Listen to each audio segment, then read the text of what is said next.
देखिए एक्सरसाइज 9.1 का question number 1 2 3 हो गया था। अब हम क्वेश्चन नंबर 4 को सॉल्व करने चलते हैं। बस इसमें एक चीज़ करना है आपको, क्वेश्चंस को केयरफुली पढ़ना है और पढ़ने के बाद डायग्राम बना लेना है आपको, और डायग्राम बनाने के बाद क्या आपसे वो पूछ रहा है उसको मेंशन कर दीजिए, फिर ट्रिग्नोमेट्री का यूज करके आपसे पूछ रहा है उसको आप निकाल लीजिए। देखिए मैं डायग्राम बनाने जा रहा हूँ। लिखा हुआ है the angle of relation of the top of the tower. ये देखिए हमने यहाँ पर, ये देखिए ये हमने ग्राउंड बनाया, यहाँ पर एक टावर बना दिया। ये टावर है, मान लीजिए ये टावर है, ठीक है टावर है, top of A tower, angle of relation. यहाँ से कोई व्यक्ति इस टावर को देख रहा है from a point on the ground which is 30 metre away from the foot of the tower. यहाँ पर एक पॉइंट है जो इसके फुट से 30 मीटर अवे है, दूर है ना, 30 मीटर, ठीक है। Away from the foot of the tower is 30 degree. और यहाँ से जब कोई व्यक्ति इस टावर को देखता है ऐसे, तो इसकी जो ये एंगल मिल रही है वो एंगल क्या मिल रही है, 30 डिग्री। तो find the length of the tower. आप इसकी लेंथ पूछ रहे हैं या हाइट ऑफ द टावर। बहुत आसान, लिखेंगे let the height of tower is h। नाम भी लिख लीजिए ABC। तो इन ट्रायंगल ACB जो पूछ रहा है उस रिलेशन में आना चाहिए। ये पूछ रहे हैं आपसे, तो देखिए परपेंडिकुलर है और ये बेस है।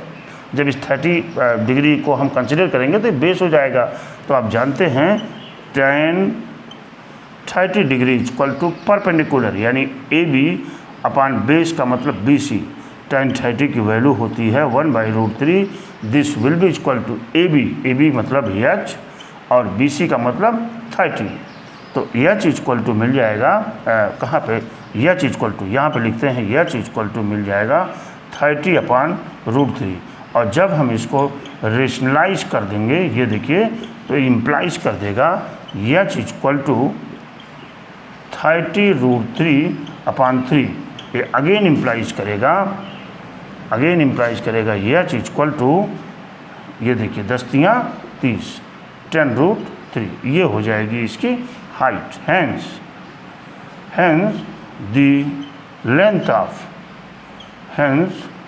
द लेंथ ऑफ टावर या is 10√3। This is your answer. 2 minute भी नहीं लगा, आपने इस क्वेश्चन को सॉल्व कर दिया। बस डायग्राम बन जाए, आप समझ जाइए। इसके बाद question number 5, a kite is flying at a height of 60 metre above the ground. ये आपने ग्राउंड बनाया और यहाँ पर एक कोई पतंग है जो यहाँ पर उड़ रहा है, और ये जो पतंग उड़ रहा है ग्राउंड से इसकी हाइट कितनी है भाई, 60 मीटर ऊपर उड़ रहा है। अब ध्यान देंगे अबव द ग्राउंड, ठीक है।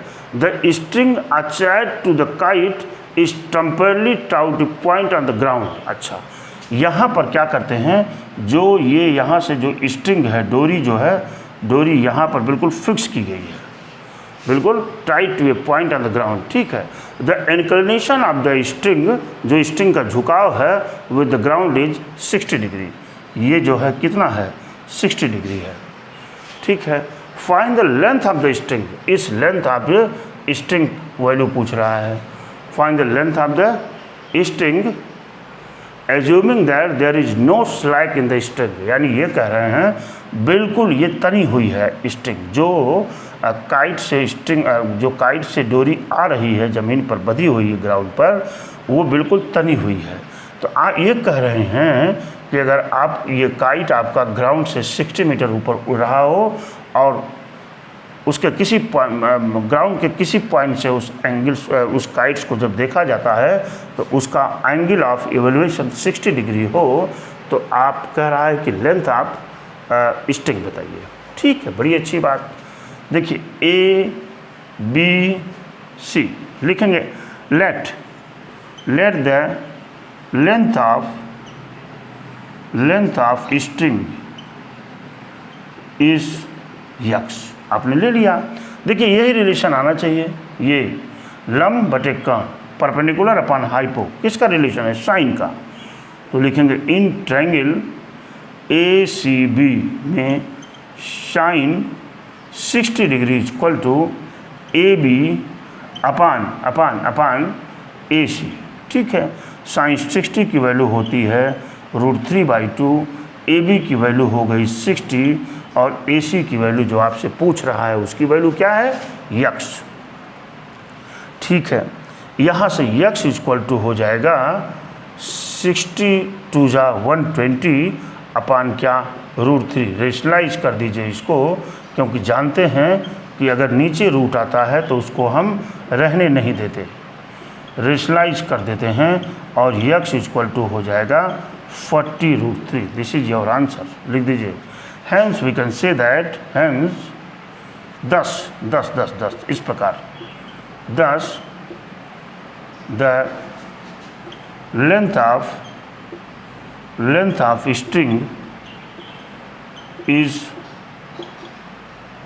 String equal to 40√3। This is your answer. कितना आसान है ये इस हाइट एंड डिस्टेंस, कितना आसान है। देखिए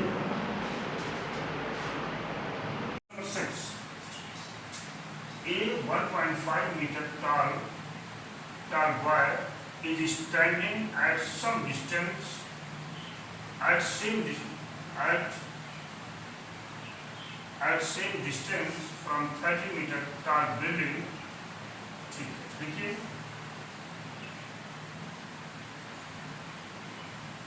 यहाँ पर एक 30 मीटर टॉल बिल्डिंग है। ये एक बिल्डिंग है जो 30 मीटर टॉल है, 30 metre tall building. The angle of rotation from the eyes to the top of the building increased 30 degree. अभी तक तो ये जो डिस्टेंस है, ये डिस्टेंस का है, ये जो एंगल है वो 30 डिग्री है to 60 degree as you walk towards the building. और जब ये बिल्डिंग की तरफ टहलते हुए आता है ये लड़का, उस समय इसका एंगल हो जाता है, कुछ दूरी आने पर क्या हो गया? 60 डिग्री हो गया। ठीक है, as you walk towards the building find the distance you walk towards the building. यानी यहाँ से ये जो डिस्टेंस चला है ये आपसे पूछा जा रहा है। रेड कर लीजिए, यक्स हो गया। और ये भी नहीं पता है, इसको भी हमने क्या ले लिया? वाई। आपको पता तो हो गया यहाँ से। अब हम इसका नाम रख देते हैं A, B, C और क्या? D। लेफ्ट कर लीजिए, लेफ्ट लिख लीजिए, left DC equal to x and BC equal to y. अच्छी बात। अब चलते हैं इन ट्रायंगल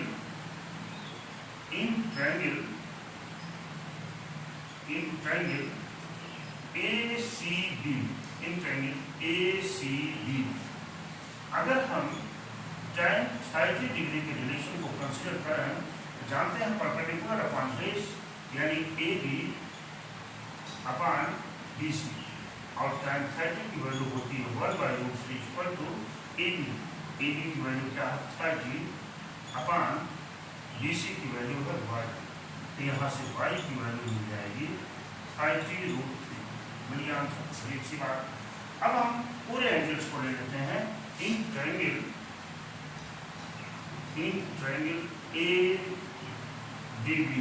ADB में आप देख पा रहे होंगे tan 30 डिग्री को, यहाँ पर तो ये 30 डिग्री एंगल है, तो ADB हमने लिया, तो tan 30 degree equal to AB। देखिए AB अपॉन पूरा हो जाएगा BD, और ये मिला 1/√3। यहाँ पर गलत हो गई है, यहाँ पर आपका ACB लिया हूँ, तो यहाँ पर tan 60 degree equal to in triangle ACB में tan 60 डिग्री की वैल्यू कितनी है? √3 इक्वल टू AB की वैल्यू है 30 अपॉन y। यहाँ से y बराबर मिल जाएगा 30 अपॉन √3, और इसको रेशनलाइज कर देंगे आप, तो तो ये मिल जाएगा y इक्वल टू 30√3/3 10 का 30 इम्प्लाइज करेगा y इक्वल टू 10√3। ये y की वैल्यू आ गई, अच्छी बात। अब मैं लिखूंगा इन ट्रायंगल ADB में tan of 30 degree this will be equal to क्या हो जाएगा AB/BD। BD इसकी वैल्यू हो जाएगी 1/√3 इक्वल टू AB।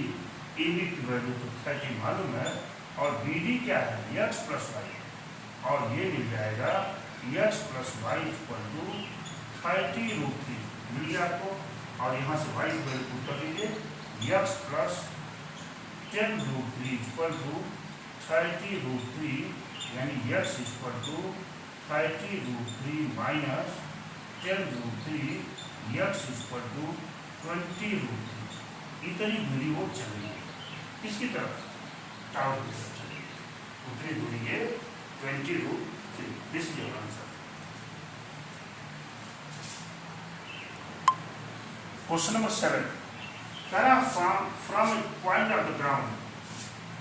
ये हमने ग्राउंड ले लिया, कोई पॉइंट, ग्राउंड पर कोई point. From a point of ground the angle of rotation of the bottom and the top of the transmission tower fixed at the top of 20 metre high building. ये देखिए, ये आपकी ये बिल्डिंग है A, B और C। इसी पर एक टावर लगा हुआ है, इसी पर एक टावर लगा है, कहा कि इसी पर एक टावर लगा है D। अच्छा, फ्रॉम ए पॉइंट, कोई पॉइंट से C आपको पता है, ये ground of the angle of rotation of the bottom and top of the transmission tower. Bottom, ये बॉटम हो गया और एक टॉप हो गया इसका, है ना?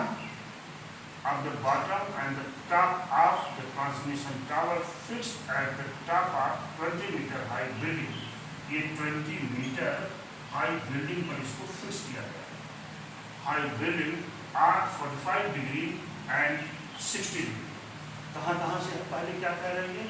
पहले बॉटम की बात कर रहे हैं। यहाँ से जब इसके बॉटम का एंगल दिया जाता है तो ये आपका है 45 डिग्री, और जब इसके टॉप, इस ट्रांसमिशन टॉप, जब इस ट्रांसमिशन टॉप वाले को ऐसे इसका एंगल दिया जाता है तो आ जाता है क्या? 60, है ना? Respective find the height of the tower. ये कह रहे हैं इधर इस टावर की हाइट डायग्राम हमने बना दिया, और जब डायग्राम बन जाता है तो क्वेश्चन हमारा आसान हो जाता है। लिखेंगे let the height of tower is h and BC is equal to x, और इस डिस्टेंस को हमने क्या माना x।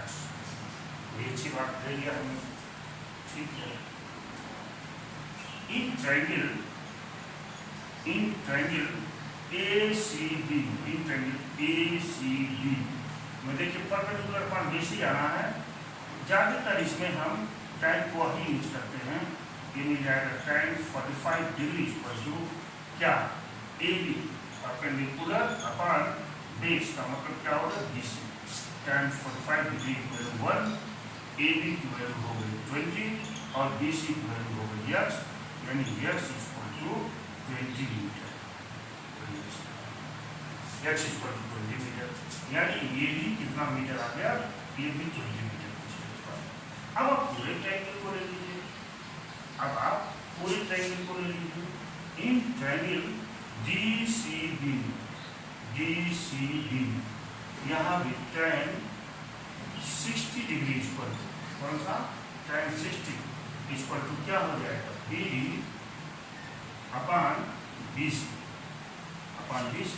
tan 60 की वैल्यू होती है √3 इक्वल टू BD की वैल्यू क्या हो जाएगी? 20 प्लस h अपॉन BC की वैल्यू क्या आई हुई है? आप 20 निकाल सकते।